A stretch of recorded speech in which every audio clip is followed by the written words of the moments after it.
Welcome to Inc.'s The Founders Project with Alexa Von Tobel. I'm Alexa, the founder of LearnVest, author of New York Times bestselling book, Financially Fearless, and second book, Financially Forward. I'm also the founder and managing partner of Inspired Capital, a venture firm focused on the entrepreneurs of the future. Each week, we sit down with a top founder to share their story of guts, inspiration, and drive. Hi, everybody. I'm your host, Alexa Von Tobel, and this week, I'm excited for you to meet Jeff Rader, co-founder and co-CEO of Harry's, the company on a mission to create exceptional shaving and personal care products that better meet the needs of modern men. Jeff has spent his career building companies and brands that people like more. Prior to Harry's, Jeff co-founded Warby Parker, the transformative lifestyle brand that offers designer eyewear at the revolutionary price while leading the way for socially conscious businesses. He co-founded Harry's in 2013 with his friend Andy Katz Mayfield. 10 years later, Harry's become the leader in shave and personal care category as the number 2 men's shave brand that has reached over 5 million customers. Before Harry's, Jeff worked at Charles Bank Capital Partners and Bain & Company. He holds both an BA and Master's in International Affairs from Johns Hopkins University and earned his MBA from Wharton Business School. And with that, let's welcome my friend, Jeff. Hi, Jeff. So excited to have you. But let's go back to the beginning.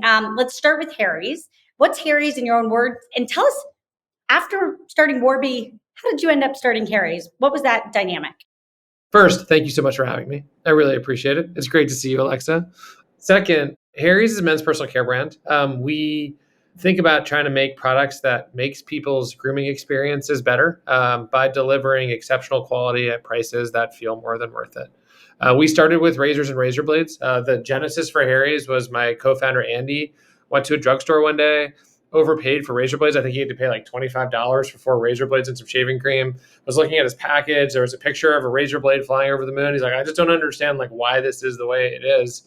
Could we do something better here? Could we make super high quality products, deliver them to people at great value, do it online to start so we get to know people and understand their behaviors and build relationships with them, build a brand that just kind of met guys where they are and try to do good in the community in the process.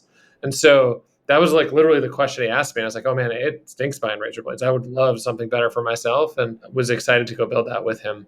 And as you mentioned, prior to Harry's, I helped to start Warby Parker. And Warby Parker is, a brand of eyewear that I started with 3 close friends when I was in business school.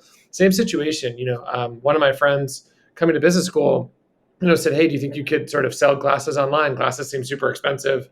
There's a intense kind of purchase process to get them. Do you think you could just sell them direct online? And at the time I had a $500 pair of glasses. My prescription had changed multiple times. And I just was a student. I didn't want to spend $500 for new glasses. I was like, gosh, I'd love a pair of glasses that I was just proud to wear every day, that I felt said something about me, and then I could get a reasonable price.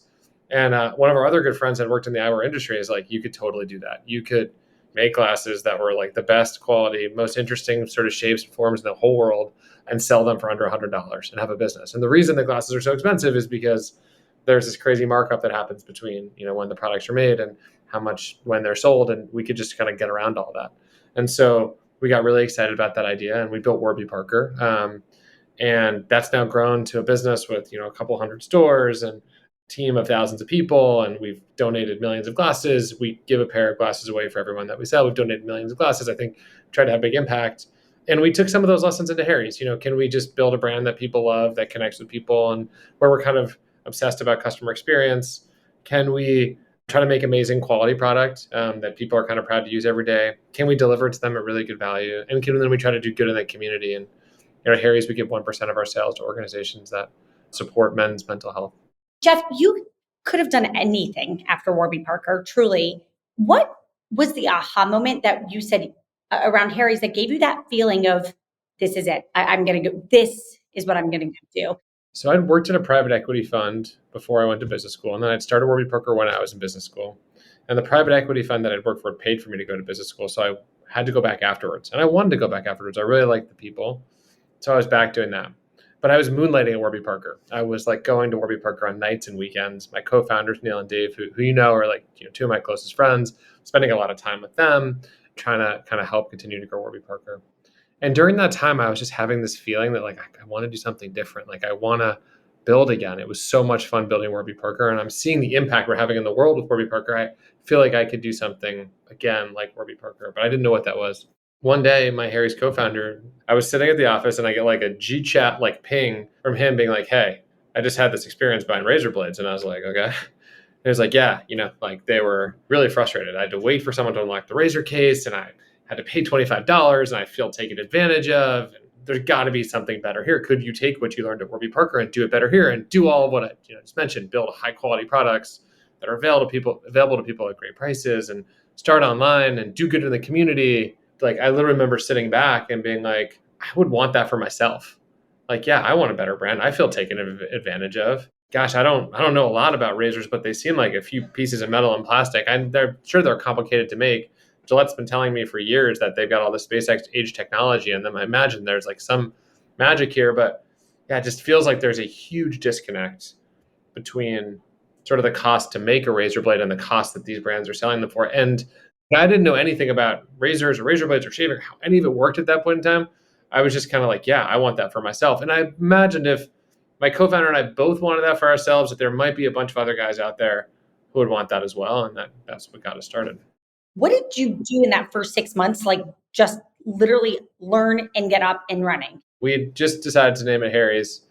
And as part of the learning journey, I was trying to talk to everybody that I possibly could about shaving and razors and where they're made. And so I got introduced by someone to like the former CMO of Gillette, or someone who, was senior in marketing at Gillette.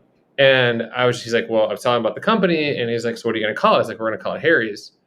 And he's like, that's never going to work. And I was like, what do you mean? And he's like, shaving's all about performance, and Harry's doesn't say performance to me. I was like, I know, but like, we want to be warm and approachable and meet guys where they are. And like, that's kind of like how we want the brand to feel. And he's like, no, that doesn't work. This is all about performance, this whole category.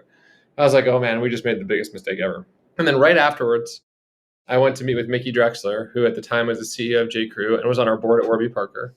He's like, what are you going to call the company? And I was like, we're going to call it Harry's. And I kind of said it quietly because I just had this experience and I was kind of like embarrassed about the name. He's like, you're going to call it what? I was like, we're going to call it Harry's. He's like, I love it. It's going to be amazing. And at the time, Mickey had a speaker system that went through all of J.Crew, and he gets on the speaker and he goes, I'm here with my friend Jeff. He's starting a shaving business. It's going to be called Harry's. Like, everyone look out. And I was like, oh my gosh, like, okay, here we go, Harry's. From there, you bought a German factory to handle manufacturing. Yeah.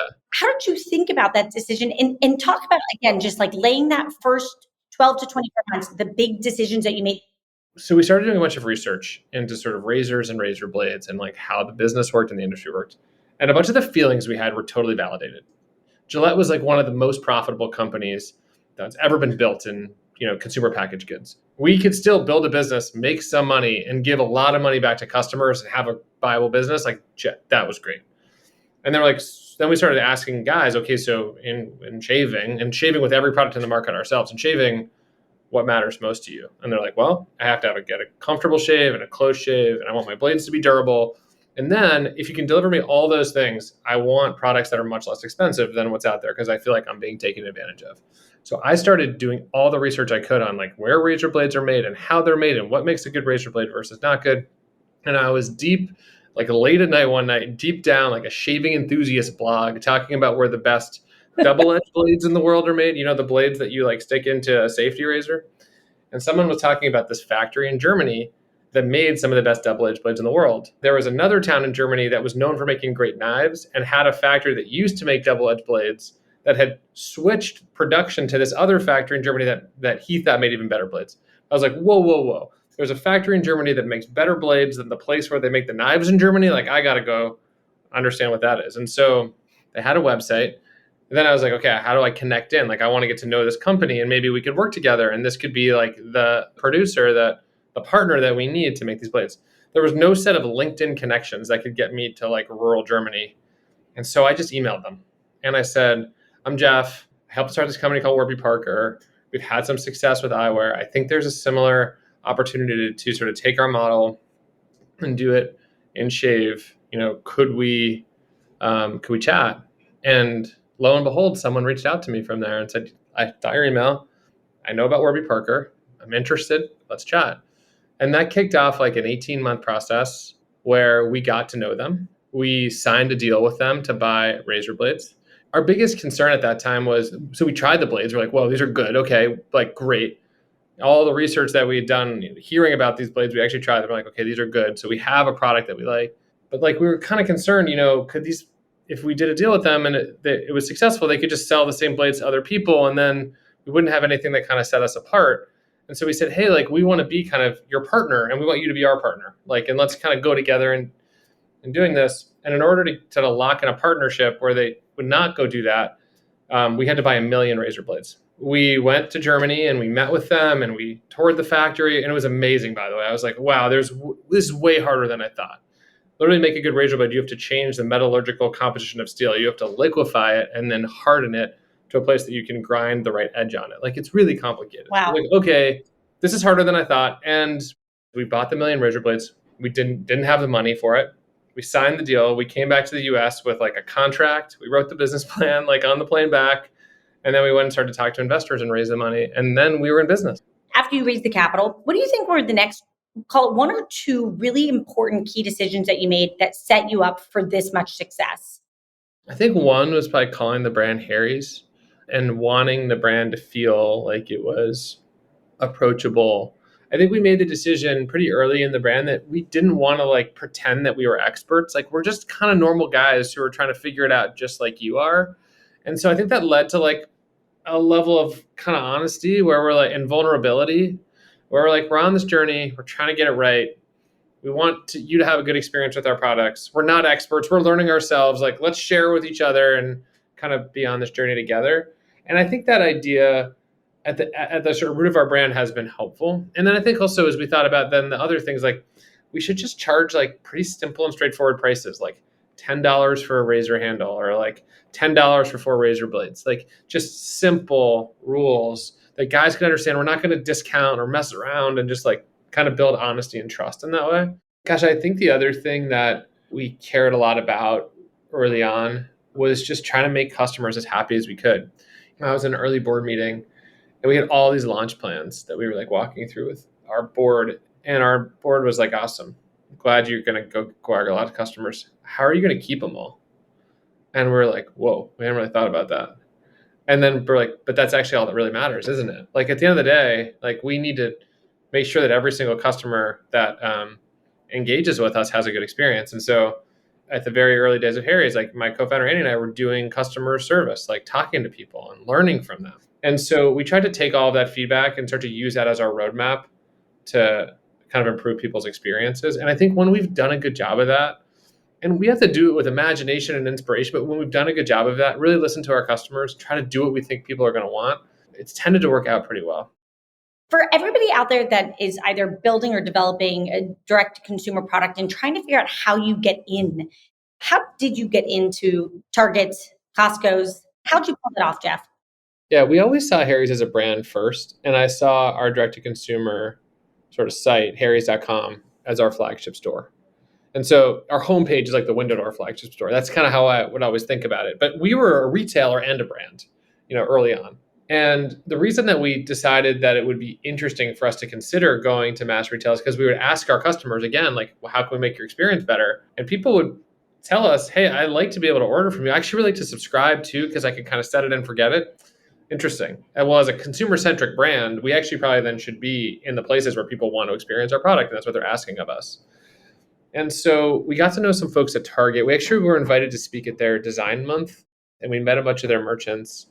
And I remember sitting in a meeting and having them talk about their customers as guests. And I was like, wow, what a nice term. They really care about their customers. We care about our customers. And we started to find other areas of commonality. This idea of delivering high quality products at great value, which I think a lot of retailers really care about. As we talked to more retailers, like we were amazed by how well they knew their customer. We started building like a shared understanding of what people would really want in the store. And we said, we should be there. We have a shared understanding of what they would want.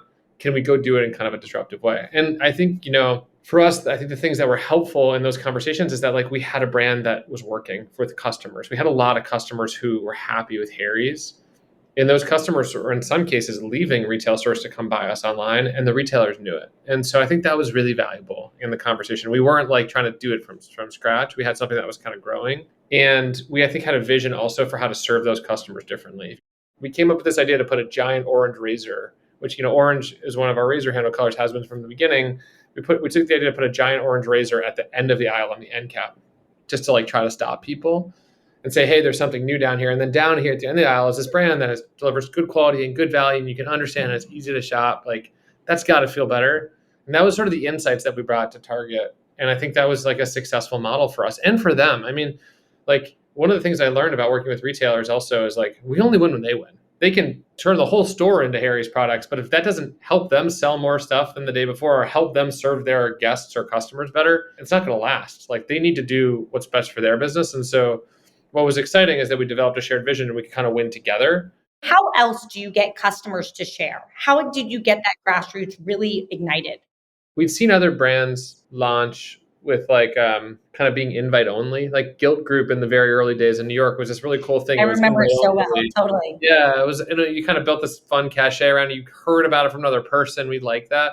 But again, Harry's is kind of a democratic brand, so I'm not sure invite only would really make sense for us. We kind of wanted to be for everybody. But we said maybe before we launch, what we could do is tell a bunch of our friends about this. We want our friends to tell their friends, but we should give them some mechanism to do that that's fun and interesting. And so we created this like kind of 2-page microsite. The first had a woolly mammoth on it. That's kind of like our mascot. And it said, shaving is evolving. Don't leave your friends behind. And then when you went to the next page, it said, tell your friends about Harry's. And if you tell 5 friends, we'll give you a free razor. And if you tell 10 friends, we'll give you a razor and some shave gel. And by the way, what we were also trying to do is get our product into people's hands so they could try it and then tell them other people how much they loved it. And so it served dual purpose. And we did it. We launched the microsite. We emailed everyone we knew. We're like, we're launching this thing. It's called Harry's. Check it out. Tell your friends. Here's a microsite. We want to give you a first look before it launches. And after a week, we had 100,000 people signed up on an email list. So people told their friends, told their friends, told their friends. Obviously, in 2019, when it was announced that Edgewell was going to acquire Harry's at $1.37 billion, walk us just through, because that must have been just so much stress and so much excitement. So just give us a download on that. Yeah. Well, I think first, it was really gratifying to have someone value Harry so highly and think so highly of our team that they would want us to come be part of their company in that way. And the deal was not set up as like a traditional kind of acquisition where they just buy us and then we'd kind of go away. We were actually going to take over their entire US business and run it. And our vision at the time had been to be kind of a next generation CPG company and get to build and run multiple brands. And we were starting to march down the vision. We built Harry's. We were working on a brand in body care and hair removal for women called Flamingo. We were about to launch it.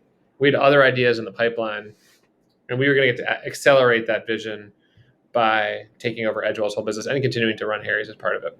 And so it was going to be kind of a new challenge. We had to turn around a bunch of brands that were frankly struggling a little bit, think about how to infuse some of the maybe more innovative thinking that we had tried to bring into Harry's into that business. And then we went through the process. And I think to your point, like waiting around and then kind of hearing, hey, there might be some issues from the FTC with the merger, and then having to kind of be in limbo for a while. That was probably the hardest part. Definitely the hardest part for us as founders, but more for our team. Like we were trying to keep our team motivated, engaged, and sell this vision of helping to transform a much bigger company, which people got genuinely excited about. When it didn't go through, like we had to kind of walk that back. And I think the most important thing that we did, and we got good advice from our leadership team on this, was that my co-founder and I stood up and we apologized. We said, listen, we're super sorry. Not sorry that we did the deal, but sorry that we put you through this sort of, period of limbo that's been really hard on you and hard on us. And we have a really exciting vision for the future. The whole idea that we had was around building a next-gen CPG company. It might be more fun for us to get to do it ourselves without having to sort of combine with another business. And we have an amazing platform that we're building to go do that. And in the interim, our business, what had been kind of cool for us is Andy and I, my co-founder and I, have been focused a lot on the FTC, and our business that was being run by our team was doing really well. We just continue to do well. I think that was really helpful and exciting for our team. And I was like so amazed and heartwarmed by just like how our team rallied in that moment. And then a month later, the pandemic happened and we had to shut down the office, which in some ways was like just like another kind of, like dip in the roller coaster. And in some ways, for us at least, then at that point, every company was in crisis in some way, shape, or form. And so we're like, yeah, welcome to our world. It's like, there's just more things that are happening that are a little bit out of your control that you're kind of working through. One of the things that was really helpful is it gave us a lot of great learning. There's always silver linings in every experience. now kind of Harry's Inc. I've been talking about Harry's the brand, but Harry's Inc., our company, has 4 brands, has Harry's Flamingo, which I mentioned, which is a women's body care brand, a brand for cats called Cat Person, and then a brand called Lumi, which we bought earlier, I guess last year, which is doing amazing, which is all over body deodorant. And so, what's been cool is now we have this family of brands that we'd always thought we wanted to create, and they're all doing really well. They started online, they're engaging with communities in an exciting way. And while I think it would have been cool to do the Edgewell thing and to take over their brands, and just a different path and a really fun path to get to start these brands, work with incredible founders to see them grow and kind of continue to move on. Give me a prediction or two of what's clear you think that's going to happen over the next 5 to 10 years. I think that it's going to be even more seamless to get products online. Like I imagine my kids in a couple of years pressing a button and having a product show up in 10 minutes for very low cost in a highly automated way. Like I just think that is on its way. And so I would just assume that that's going to, the barriers and the friction that exist with online purchases and then sort of delivery are going to continue to be reduced. I think now there's like tons of individuals who are huge media properties. And what's interesting about that is like, it's very sort of natural, original, believable content. And so I think what people are looking for, okay, who are the people out there who I really trust, or who amuse me, or I just want to follow, or who I want to be engaged with. What it's doing is it's making brands, I think, remove a lot of the veneer, not having marketing be just like them, their message in the world, but trying to get real people in the brands, in the companies, talking about the brands, like real customers, talk like in like much more direct and authentic ways. And we'll be right back after a message from our sponsors.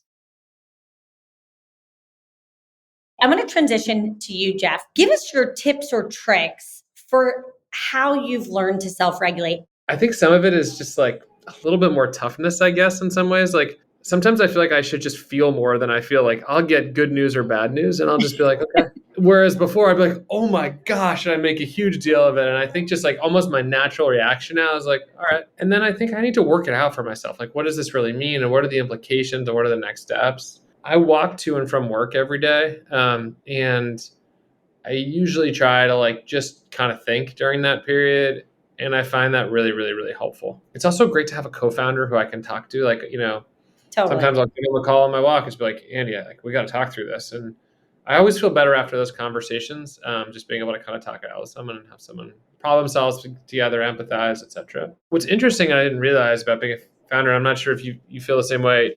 You're like kind of under a microscope and people are constantly trying to gauge, like, am I happy? Am I sad? Am I having a good day? Am I having a bad day? What does it mean for the company? Like, and I try to be as open as I can with people about how I'm feeling, but in a way that they understand it. So I might be like, hey, I'm having a tricky day. This is something that happened. It's going to be fine, but I'm working through it. I love this fact about you. You were raised by a single mom, so was I, who started a company when you were 11. What gift do you think that gave you today that now that you're older and have kids and can look back in the mirror, like something special that left on you? What was it? I think what I didn't really appreciate about my mom, I just saw the stress. And as you know, starting companies is stressful. So stressful. So stressful, especially when you're like not, and for her company for a while, the destination was a little unclear. That also like compounded and added financial stress, not just for her, but for our whole family. And I also saw it be all encompassing for her, which also seemed like she's working all the time. Like, why would you want to work all the time? And I think that when I took a step back and thought about it, the thing that I missed that I try to take forward for now is that she loved it. I think about that a lot. I'm like, while it's stressful and hard and there's good days, bad days, like I am really happy, in general. Like I get to work with pretty amazing people. And I think we're having impact that's positive, and get to kind of chart our own course and have something that I care so much about. And that's cool. You and Andy were both interns at Bain and really good friends, and then obviously jumped into being co-CEOs. Give us just like the one tidbit for anybody out there who's thinking of co-founding something with somebody, like your best piece of advice. I would think of that as like an incredibly important relationship in your life, and one where you should be comfortable. One, have like total trust with that person. It was great to start a company with Andy because I'd known him for a long time and I like totally trusted him. I think two, being able to give each other lots of feedback early on. Like Andy and I used to sit with each other and just talk it out. Like, these are things that are going great. These are things that are going less great. Yeah. And like really work with each other on that. And I think that just, again, like built even deeper trust. So I think finding somebody who is different from you too. I mean, you need to find like those compliments. I think if I found someone who's exactly like me running Harry's, honestly, it'd probably be a huge mess. I wanted to just ask, what motivates you today? What do you think's driving you? I don't feel like Harry's has made it or will make it. Like we're making it every day. And I guess the way that I think about our impact kind of quotient, just vis-a-vis our customers, maybe to start, is how many people can we reach and how much can we make their experience better? And they say that they like us on balance more than the products that they're using before. And that feels awesome. And so I'm like, gosh, if we can keep doing that, reach more people and play a bigger role in their lives, starting with the Harry's brand, and so I'm very focused on the Harry's brand right now, but then thinking about the rest of the brands in the portfolio, like, whoa, that would be pretty cool. And then, we give away 1% of our sales to organizations that support the purposes of our brands. On the Harry's brand, I think we've given like $12 million to organizations that support men's mental health. We've reached over 1 million men. And so that feels motivating. And then I really love working with our team. We have like such a cool, talented team who just like want to do a great job, and it makes it fun for me to come to work every day. Like I like being around other people, and we're in the office a few days a week, and I really love those days. Like I'm like, God, this is like why I do it, because I get to spend time with these people working on interesting problems to try to do good for our customers at the end of the day. Okay, Jeff, I'm going to ask a quick fire round. Question comes up. You just tell me the immediate answer that comes to your head. The first is your favorite interview question. What do you like to ask people? What's one common misperception about you? What's one thing that if I talked to a bunch of people about you that they'd say that might not be true or that I wouldn't hear? A quote you live by, or a mantra, like a quote, a mantra, something that sort of is like a North Star. It's not the years in your life, but the life in your years. Oh, I love that. It doesn't mean I don't want to live a lot of years, but I think it is about like, sort of how you make the most of your time. Is there a book that you've read that you feel like had a big impact on you?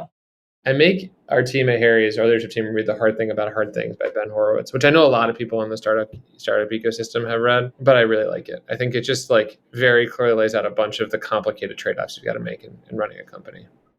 Biggest pinch me moment between Warby Parker and Harry's. It can be a pinch me moment between either of the two that you've helped stand up and found, where you like went home and like looked at your wife and was just like, I can't believe we pulled that off. What happened? I think the day that Warby Parker went public and we were all on the podium together, the four of us co-founders, and there was this moment where we all just like spontaneously hugged, and someone took a picture of it and sent it to us. And I was just kind of like, this is cool. Like, this is cool. Like, who would have ever thought that like, we would have gone from our apartments in business school with like this crazy glasses idea to like hugging on the podium of the New York Stock Exchange. One category of innovation that you're currently most excited about that has nothing to do with Harry's or ancillary to Harry's? One of my good friends has started a company called Arrived Homes, and they're doing a cool thing where they're letting people kind of own pieces of residential homes in like new and unique ways. That doesn't mean you like get to live there, but you get to kind of be an investor in like a home in Arkansas or wherever, Ohio, or they're just kind of going around and buying these homes, and then they'll rent them to people, but you get to kind of own a piece of it. And I just thought it was kind of a cool, like, home ownership being the American dream. And then, some people don't actually want to like live in the home that they own. They just want to be owners of homes. And so I think they're just bringing it to life in kind of a cool way. So I thought that was a really interesting idea, and it's doing well. As a founder, as an entrepreneur, one thing you hold as sacred. Our mission at Harry's is to create things people like more. And I think that like that to me is sacred. And when we're not doing that, I'm like, let's go back, look at the wall and make sure that we are coming back to that North Star. I love that. And it's like very, very accurate. It feels like that is the core of everything that you're trying to do every day. Thanks so much for joining us today, Jeff. Everybody out there, if you want to learn more, check out harrys.com, and you can join us next week for Inc. the Founders Project with Alexa Von Tobel. Jeff, truly, my kids love your products. They like to take them all and take all of the soap and make bubble baths. We're rooting for you in every way. Thank you so much. So good to see you, Alexa, and thanks for having me.